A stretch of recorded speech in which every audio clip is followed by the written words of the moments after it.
Okay, so I walked around here a couple of months ago, but you've made a lot of different upgrades. And even then, it had a warmth to it. It was cold outside, but it had a warmth to it. So could you explain what you've created here? Because you got a bunch of space. You got a lot of rooms to do a lot of things. And after we get done talking, I just want to go around and just look at it. But from your description, what is it that what's the goal here at Grandmama's house? The goal is, first of all, the first immediate goal, because I think what had happened, I got off my mark. And I started listening to too many people, and it pushed me more off my mark. Okay. My goal immediately, the first year in Grandmama's house, is to be a living vessel for this side of town. Okay. I want to show these people I can make a change. Right. And I can lead the charge. And I think enough older people and young people, I feel like if they see me taking these steps, it will open their eyes and want to be curious in taking these steps. Yeah. So, along with saving this community, really, I'm saving me. So I'm fixing myself, and I think I'm that little boy that ran the street, right? I'm that little boy that put guns on people. I'm that little boy that played sports. You know, I'm that little boy that hustled. You know, I'm that little boy. We didn't have games back then, but we might well just been a game. We were Simpson. Old people, we still we represented. Yeah. I'm that guy that had 50 people you hung with every day. You know, so I'm that guy that I ain't never disrespect people. One thing I always stayed true. I always been loyal to my friends. I ain't never tried to rob one of my friends. I ain't never been jealous of one of my friends. And I always been supportive.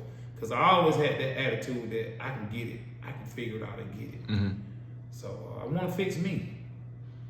For a single mother that is trying to raise a at-risk I'll say you know what, if you're a teen and you're in the city of Atlanta, you at risk anyway. You at risk when you start. So what advice would you give to a single mother whose son may be participating in games or have that athletic skill but don't recognize they ain't got nobody that, like you said, you needed somebody to kind of like put.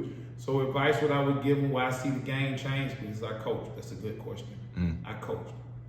The advice I would give a mama when and I'm gonna come back to another topic on that one. With advice I would give a mama, when your kid get 13 to 21, it's the time you go harder in your life as you ever did. For some reason, these mommies, they feel like when that kid get 12, you know, after the baby stages, then when he get 12, 13, they feel like he can provide for us. He can dress himself. He can wake up on his own. You know, I feel like that's the time you make that space more uncomfortable.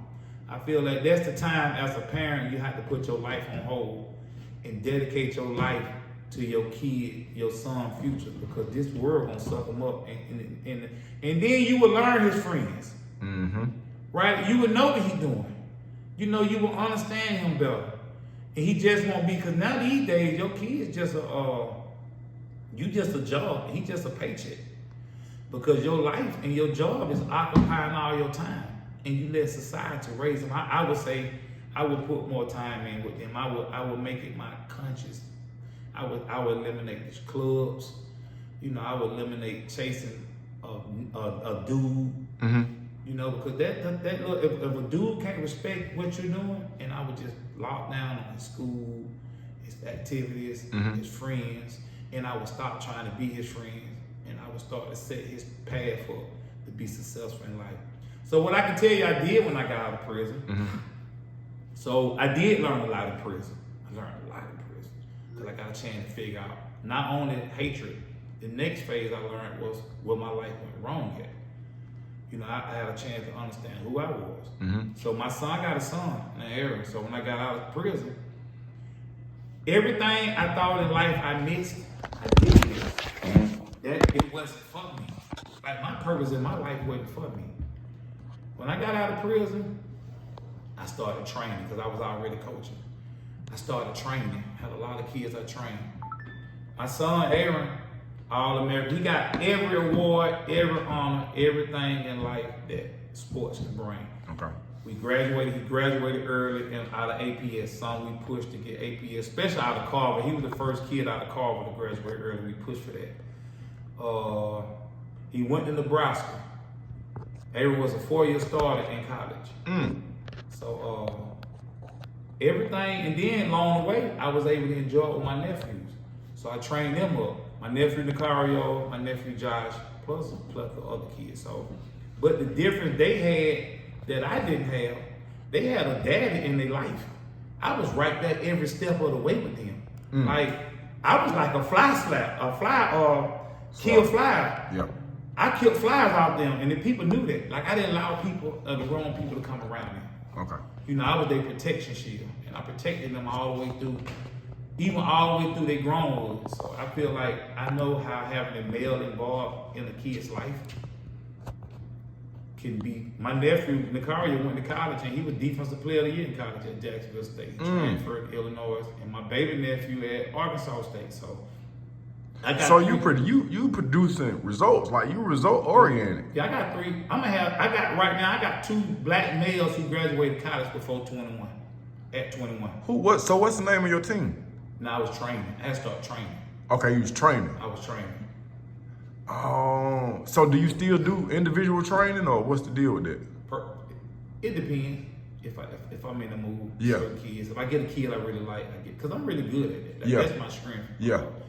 You got a passion for it too. Yeah, I love that. Yeah. I love that.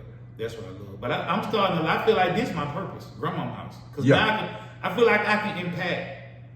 So with my kids, I impact their whole life. Right. With the kids I impacted, then I impacted partially of their life. Meaning, now I feel like I'm gonna be able to get better relationships. I'm gonna have better people in place, better services in place. We're gonna put God in their life, you know, to keep them protected. No matter what your religion is, you know. To me, I'm a Baptist. I go to Dixie First Baptist, but I don't got no choice. I don't discriminate with religion. I don't care what your religion is. I know in my life we all gonna die, and there's nowhere around it. Right. You know, your spirit gonna go somewhere. But I know we are black people, and we African Americans, and we need each other. Right. So I'm gonna support you. Like I'm here. If I don't care what your religion say, I'm here for you. Like it was my religion. Right. Because you know, like it's like you grandmama house again. So we back at grandmama house. Grandmama can have 10 kids. And all your kids not gonna be the same. So I don't care how you look at it. And their kids not gonna be the same. People gonna journey this life. This life takes different journeys. But grandmama make it whole. She might was a Baptist, but out of them 10 kids, they probably all other kind of religions, but we still come together in grandmama house as one family. And the purpose of grandmama house is to bring this side of town back to being a family. I remember one time we was love. We was love on this side of town. You know, we had disagreements at times, but we had love for each other. You know, our kids was recognizable faces. You know, our kids' friends were recognizable faces. You know, they wasn't just, oh, they go that little wild kid. You know, what you doing to make them not wild kid? You know, what are we doing to help them? Yeah. You know, I don't think I hear older black men say now people just want something. Nigga, we deserve to have whatever they give us. Big facts. You know, we the only generation that they sent us through slavery, the race. We the only race. You know, we the only generation they destroyed us after Dr. King. You know, they was wanting to slow that black man down after slavery. They had to kill Dr. King. You know what I mean? So they do owe us. You know, they implanted drugs into the black communities across the United States. Those are facts. They didn't put drugs in the white communities. They didn't put AIDS in the white community. You know, they didn't put incarceration. They didn't build bigger jails in the white community. They did us in our community. So whatever they give us, they owe us. Yeah.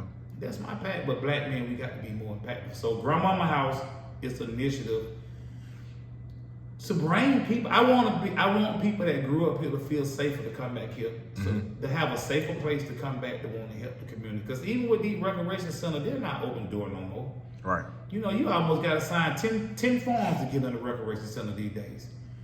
And so you lose the connect. And it's people that's doing wonderful things that grew up in these communities that can come back and help. They just don't know how to, and they don't know where to.